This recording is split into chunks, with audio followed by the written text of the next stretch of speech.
Hello and welcome to Sayward. I'm not entirely sure how to do an introduction. It's a bit awkward when you're talking to yourself and a microphone in front of you, but I should do my best. Basically, I've been doing a blog about, it was meant to be initially about English only matters, about English culture and history, especially to do with Essex because that's where I'm from. But to be honest, I can't actually help myself when it comes to kind of reading too deeply into international matters and the bigger picture in general. I was going to do an introduction, but to be honest with you, it's a bit tedious, and to be honest, no one really gives a fuck about me, and why should they? What's probably a bit more interesting is if I do the... basically, I wrote this letter to the Independent Press. It used to be the Independent Press Complaints. It's now called the Independent Press Standards Organisation. Basically, listen to this. The hang on, let me just get the old fucking wodgeko up here. You can tell I'm not very professional. I've never done this before, really. I mean, I've spoken to a microphone before, obviously, but yeah. So I don't know about you, but I'm getting really pissed off with the amount of anti-white, anti-European kind of. I'd like to say ironic, but it's not. It's kind of reverse racism pointed towards white people in general. It's like no matter what we do, we're always the bad man. Whereas people of colour, in inverted commas, are basically allowed to get away with anything. Now, this article was written in the Times, I think last month at some point. The guy who wrote it was white, but he's from South Africa apparently, and he's also a raging fag. But just listen to this. I mean, I probably won't read the whole thing because it goes on for quite a while, but you'll get the gist from just the first few paragraphs. The article is entitled, "If I Had a Choice, I Wouldn't Be a Whitey." And it begins, "Speaking as a white man, don't we have ghastly complexions? Par-baked like those bread rolls you buy in supermarkets, we look like not quite the finished product. Glancing at the person opposite me on the tube the other day, I thought, if only I was that colour. He was in his late 30s, maybe, South Asian, maybe Sri Lankan, and his skin was that beautiful golden brown that whispers that this is how humans were supposed to look. White is just wrong for skin, a kind of mutation, as though some key pigment was missing from birth. It looks inbred. I met a girl when she... Sorry. I met a girl when I was... Sorry, I really do apologise. You'll understand why I'm laughing. I met a girl when I was younger called Weetabix. She said her rural Nigerian parents had wanted her to have an English name, and so she went at the general store, who described sleeping with a white man as being like sleeping with a skinned animal. Semi-transparent, with the blood vessels visible. The awful mental image has never left me." Well, he is a fag, I guess. There's worse things than shagging a white person, taking out the arsehole. But, and as you get older, if you're white, you realise that the white skin is like a white carpet. It shows all the stains and blemishes white youths enjoy a sort of mayfly summer, looking at an enviable milky alabaster for about half an hour before they blotch and smudge and scuff and blah blah blah blah blah fucking blah. You get the point. This guy is a tosser, and although the guy's a tosser, he's managing to write these opinion pieces in the Times, which is obviously a respectable paper. Excuse me, I was going to have a sip of tea. He's in a respectable line of work, but he's not writing respectfully.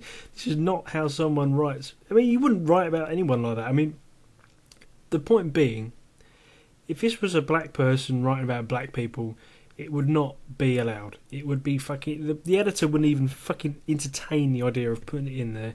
Yet, because it's a white man talking about... Okay, a white self-loathing man talking about other white people, it's somehow acceptable. So I wrote a letter to... I wrote an article. What the fuck am I talking about? I wrote a report to the Independent Press Standards Organisation, and on there it gives you about 4 or 5 options about why you're reporting it, and to be honest, none of them really fit the bill for what I was arguing about. So I decided to put discrimination. Well, anyway, it came back as to be predicted. You know, I wasn't expecting any fucking ruling in my favour or in white people's favour. It doesn't class as discrimination because it's not singling out a single person. So I thought, fuck it, I'm going to phone them up. So the following is the phone call which I had with them, and you can kind of hear the guy squirming a bit. I don't know. Have a listen, see what you think. I think he was. I reckon he was on board a little bit. I think he kind of agreed with me, but couldn't say too much. But have a listen, have a think, see what you think. I'll be back in a sec. I was supposed to on. Well, I think you tried to get back to me the other day when I. Yeah, that's right. How are you? Yeah, not bad. Yeah. Yeah. I'm not gonna. Nothing's gonna change. I know that, right? But Yeah. on this case, I sent to you about. Do you want the reference number? I just put in your surname. I should get it. Yeah. Okay. No problem. It's 06881-15. That's it. Yeah. Yeah. I understand where you're coming from with it, Mm. and you say it's not. It doesn't discriminate because obviously it's not against an individual. Yeah. I don't know if you remember the specifics of the article. No, I do. Yeah. Yeah. We actually had a few Right. complaints about the same article. Could you just see from my point of view, right? And it doesn't offend me, right? But what does offend me is the fact that if it doesn't matter what colour they were, if anyone was to write an article, if they were black and they wrote, "I don't like people because they look like they're made of chocolate," right? It wouldn't be allowed, and you'd have the paper would say, "No, you can't write that." And I'm sure someone somewhere, either you or someone along the line, would say, "No, you can't write that." But when it's about white people and they're saying we're mutants and whatever, that's somehow acceptable. And I know it's not discrimination, but it's the only thing I could kind of get. I could put. I completely get your point. Yeah. You know, it's something that we get a lot of complaints about. Yeah. In relation to when groups are discriminated against. Yeah, that's right. Yeah. White people or Muslims in general. Yeah. But the way the editor's code of practice is written, and the rules that they're the rules that we enforce, is that it's only discriminatory if it refers to an individual people, not groups, and it doesn't matter what those groups are, whether it's white people, Muslim people, black people. Oh yeah, I understand. The group, and I mean, I do get your point. You still will find it discriminatory, but they're the rules. It's not so much discriminatory in that it's not calling to kill people or whatever. Obviously, it's the fact that it's the discrimination in the fact that it's only acceptable if it's against us, i.e. Europeans.